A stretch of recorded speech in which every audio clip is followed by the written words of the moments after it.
कुछ लोग तो इस अभिमान में चूर रहते हैं, हमको पहचानते हैं, 50 साल पहले हमने दीक्षा लिया है, इसका भी घमंड है।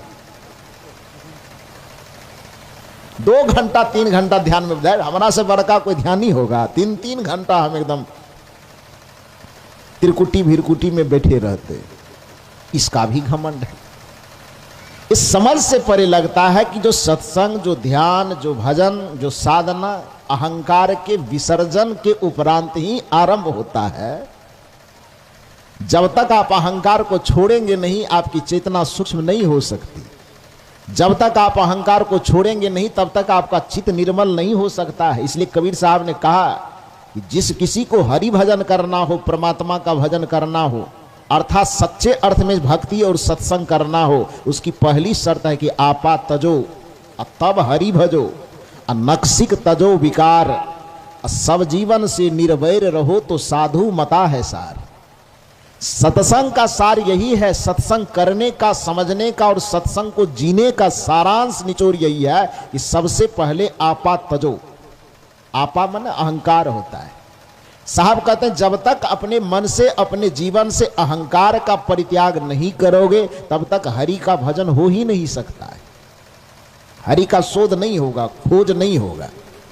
हरि की, परमात्मा की, ईश्वर की खोज की यात्रा में जब भी आप आगे बढ़ेंगे तो उसमें सबसे बड़ी बाधा, सबसे बड़ा अड़चन जो है वो अहंकार है। उस अहंकार को छोड़िए, आपा तजे तब हरि भजे, नक्सिक तजे विकार, सब जीवन से निर्वैर रहे। 4 बातें साहब ने कहा।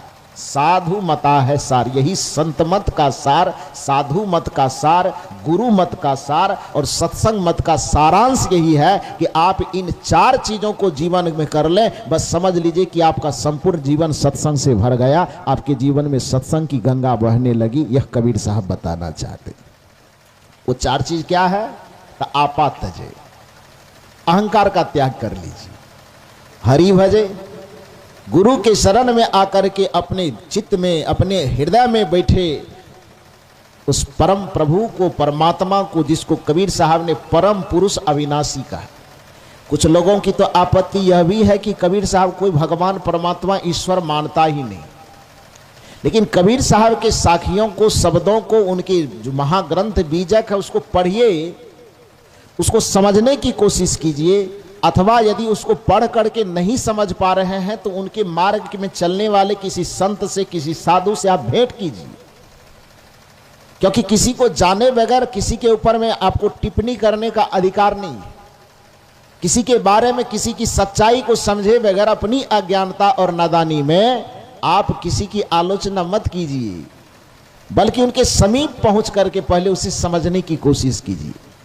कबीर साहब की वाणी को, कबीर साहब के विचार और दर्शन को समझे बगैर कबीर साहब पर लोगों ने बहुत टिप्पणी किया और कबीर साहब को झूठ मूठ का बदनाम किया कि ये तो धर्म के विरोधी है, ये भक्ति के विरोधी है, ये सनातन के विरोधी है, ये सत्संग, ये धर्म के विरोधी है, ये पूजा पाठ, देवी देवता, भगवान भगवती सबके विरोधी हैं।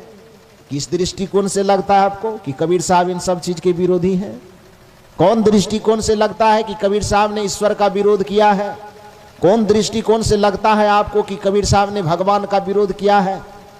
कबीर साहब के दर्शन में विरोध झलकता है तो केवल इस बात का विरोध झलकता है कि भगवान के नाम पर जो हजारों नकली भगवान खड़ा कर दिए गए हैं, कबीर साहब कहते हैं नकली भगवान गलत है, नकली भगवान को छोड़ करके तू असली भगवान के शरण में जा, ये कबीर साहब कहना चाहते। कबीर साहब धर्म का विरोध क्यों करेंगे? धर्म के नाम पर यदि कहीं पाखंड का दुकान खुला हुआ तो उसका विरोध क्यों नहीं करेगा? तो प्रत्येक समझदार को करना चाहिए ना। अरे असली संसार में कुछ भी होता है तो असली चीज के नाम पर नकली की तो भरमार चल जाती, चलती है कि नहीं चलती? अच्छा एक बात बताइए, छोड़िए धर्म की बात, आप आम बोलचाल की जिंदगी में, आम साधारण जिंदगी में भी कुछ काम करते हैं। दुकान पर एक कपड़ा खरीदने जाते हैं तो इस कपड़ा में असली और नकली की पहचान नहीं करते हैं आप? करते हैं कि नहीं करते हैं? ये असली वाला है कि नकली वाला है, इसकी पहचान के लिए इसको करते हैं ना, कभी खींचते हैं, कभी नाखून से खरोचते हैं, कभी और कोई थर्मामीटर होगा आप लोगों का, पता नहीं, कितना प्रकार होगा जांचने का विधान। एक साधारण कपड़ा खरीदने जाते हैं दुकान पर तो खींच तान करके नोच नाच करके जैसे भी हो इसको आप पहले परखते हैं कि असली है कि नकली है, परखते हैं ना। स्टील वगैरह का बर्तन खरीदने की बात छोड़िए, साधारण मिट्टी का घड़ा भी आप खरीदने जाते हैं तो उसका भी थर्मामीटर है कि नहीं है ना। वो लेता है उंगली से आदमी ऐसे ठोकता है, ये थर्मामीटर है उसका। ये ठोक करके क्या कर रहे हैं आप, उस मिट्टी के बर्तन में भी असली और नकली की पहचान कर रहे हैं। यदि टनटना करके आवाज आ रही तो हाँ ठीक है, पका हुआ बढ़िया है। यदि टनटनाहट की आवाज नहीं आ रही है तो कहते नहीं नहीं नहीं गड़बड़ है, इसमें कुछ मिलावट है। करते कि नहीं करते? कोई आदमी दूध बेचने जाता है, आपको उसने असली दूध दिया है कि नकली दूध दिया है, उसको पहचानने के लिए कुछ करते हैं कि नहीं करते हैं? करते हैं ना। कोई हाथ पे लेके उसको रगड़ता है मलाई है कि नहीं है, उससे भी नहीं समझ में आता तो एक बूंद ले करके जमीन पे गिराता है कि पतला होगा तो जल्दी सूख जाएगा और मक्खन होगा तो थोड़ा देर टिकेगा। ये थर्मामीटर है कि नहीं? ये किस लिए थर्मामीटर है? असली और नकली की पहचान के लिए। आप इतनी सी बात बोले, रुपया आपके हाथ में आता है, नमरी पसैया हजरिया 2000 जो कुछ भी आ जाए तो उसके लिए तो एक गजबे की टेक्निक आदमी तैयार किया है। वो साथ में तो दूरबीन लेके हर जगह घूमता नहीं है, हाथ में 1000 500 2000 जो भी नोट आया तो आदमी एक अलग प्रकार की दूरबीन का आविष्कार के ऐसे रुपया पकड़ता है और सामने में लाके एक आंख ऐसे बंद करता है। करता है कि नहीं करता है? आए और जगह करता, पता नहीं घनश्यामा चकवाला करते हो कि ना करते हो। सनहोला में और कोई थर्मामीटर है क्या? नहीं है। हर जगह के लोग ऐसा ही करता होगा। तो एक आपके हाथ में आया हुआ जो रुपया है वो असली है कि नकली है, उसको पहचानने के लिए आपने अलग प्रकार का एक विधान बनाया, एक तरीका बनाया। कपड़ा खरीदते हैं उसमें असली नकली के फर्क को समझने के लिए आप तैयार हैं। दूध खाते हैं उसमें असली नकली फरकने के लिए आप तैयार हैं। मतलब जीवन का जो भी छोटा बड़ा कुछ कार्य करते हैं तो उसमें आपकी समझदारी काम करती है कि इसमें असली है नकली है, तो नकली कैसे पहचाना जाए और नकली को छोड़ करके असली कैसे अपनाया जाए, वहां तो आप दिमाग लगाते हैं। कबीर साहब आपसे यही कहना चाहते हैं कि आपके कपड़ा से भी धर्म छोटा चीज है क्या? तो मिट्टी के बर्तन से भी धर्म और भक्ति भगवान छोटा चीज है? आए? जब आप मिट्टी के बर्तन को बिना परखे नहीं खरीदते हैं, जब आप सूती ऊनी रेशमी वस्त्रें दुकान पर खरीदने जाते हैं तो उसको बिना परखे नहीं खरीदते हैं, जब आप दूध तेल कुछ भी खाते हैं, यहां तक कि मसाला खरीदते हैं तो उसको भी थोड़ा सा नाक के पास ले जाके सूंघते हैं कि सेंट वाला है कि बिना सेंट वाला है, जो कह के दे रहा वो है कि नहीं उसको परखते हैं। तो जब आप मसाला खरीदने में अब परखते हैं असली और नकली, कपड़े खरीदने में और असली नकली की परख करते हैं, दूध खरीदने में असली नकली की परख करते हैं, मिट्टी का घड़ा खरीदने में असली नकली का फर्क करते हैं। कबीर साहब कहते हैं धर्म और भक्ति के क्षेत्र में अपनी बुद्धि को कहां गिरवी रख देते हो। मैं तुम्हें जगाना चाहता हूं कि धर्म का भी मामला जब आवे, भक्ति का भी जब मामला आवे, ईश्वर और परमात्मा का भी जब मामला आवे, देवी देवता भगवान और भगवती का भी जब मामला आवे, तो तुम अपनी बुद्धि को कहीं सुधरना मत रख देना, बल्कि अपनी सजगता को जागृत रखना, असली भगवान को अपना लेना और नकली भगवान को हटा देना। असली भक्ति को पकड़ लेना। असली भक्ति का कोई विरोध क्यों करेगा? दिमाग खराब हो गया किसी का? उसमें भी कबीर जैसे महापुरुष, भक्ति का विरोधी क्यों होगा? भक्ति, कबीर साहब कहते भक्ति करो लेकिन असली भक्ति करो। भक्ति के नाम पर फैले हुए अंधविश्वास में मत उलझना। धर्म को मानना लेकिन धर्म के नाम पर फैले हुए जो पाखंड होंगे उसको मत मानना। भगवान को मानना लेकिन भगवान के नाम पर फैले जो जंजाल है उसको मत मानना। ईश्वर को मानना। अब कुछ लोग ईश्वर के नाम पर फैले पाखंड को न मानने की बात किया तो कबीर साहब पर सीधे आरोप लगा दिया गया वो तो ईश्वर मानते नहीं। कैसे नहीं मानते हैं? कबीर साहब की एक एक वाणी का मूल्यांकन कीजिए।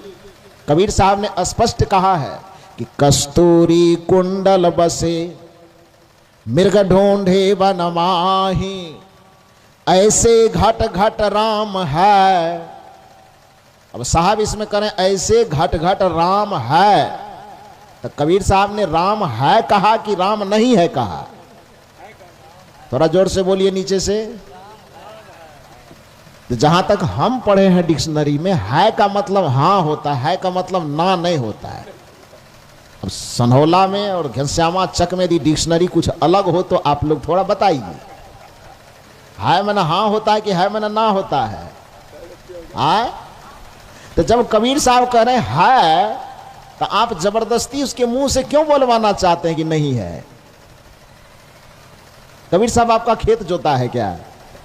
है वो है कब से 600 सवा 600 बरस से पुकार पुकार के दुनिया को करे भैया मैं कह रहा हूं है, और उसके नाम पर भरम फैला रहे हैं, दुनिया वाले को समझा रहे हैं कि कबीर साहब कहते हैं कि नहीं है, कुछ है ये नहीं है।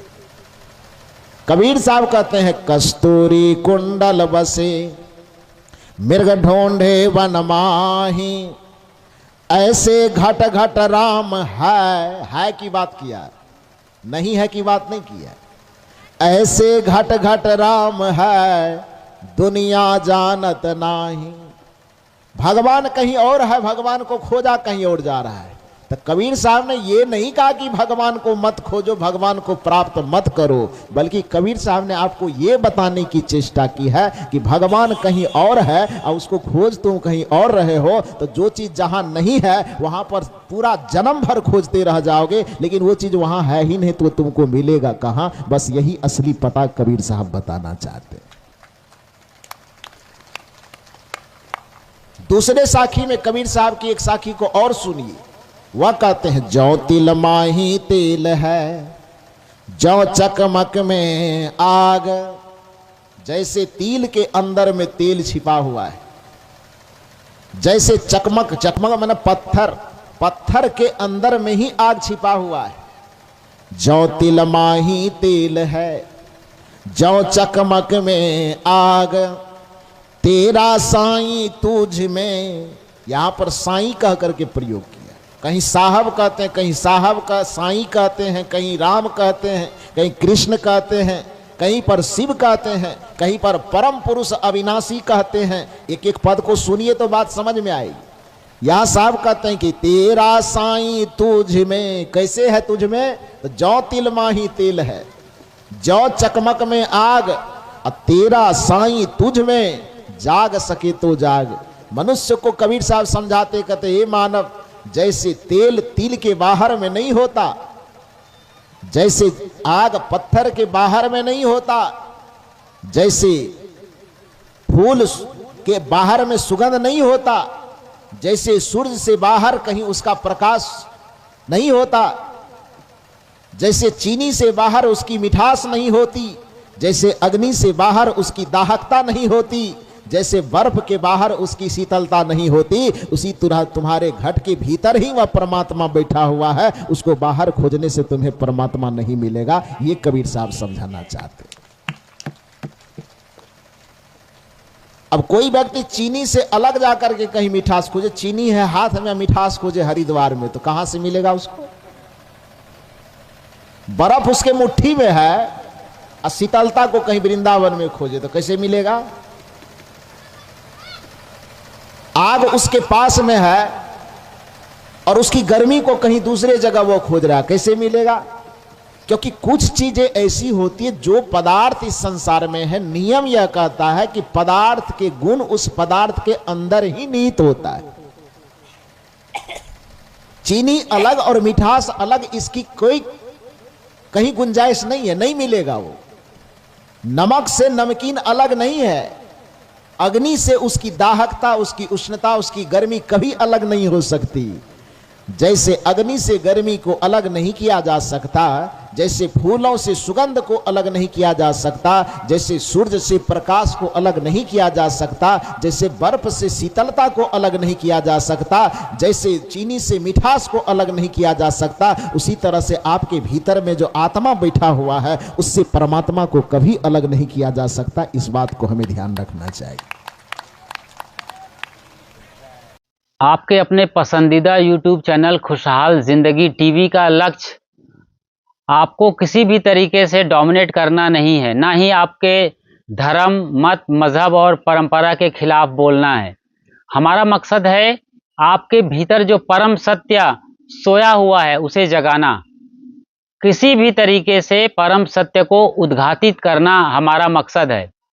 हम जो भी सच है आपके भीतर उसे उजागर करते हैं ताकि आप सत्य का साक्षात्कार कर सकें और हर तरीके के भ्रम, अंधविश्वास, कर्मकांड, पाखंड, ढोंग, ढकोसले, छू मंतर, जादू मंतर और चमत्कार से बाहर निकल सके। उम्मीद करते हैं कि आपने बड़ी बारीकी से इस पूरे सत्संग को गहरे में लिया होगा और समझा होगा। सचमुच में आंखें खोल देने वाला ये सत्संग प्रवचन है। इसी तरीके से आप गहराई में जाकर सद्गुरु संतों के प्रवचनों को समझिए और अपने भीतर जो भी अंधेरा है, जो भी अंदर में कचरा है उसे बाहर निकालिए ताकि आपका जीवन सार्थक हो सके और आप जीते जी मुक्ति का अनुभव कर सकें।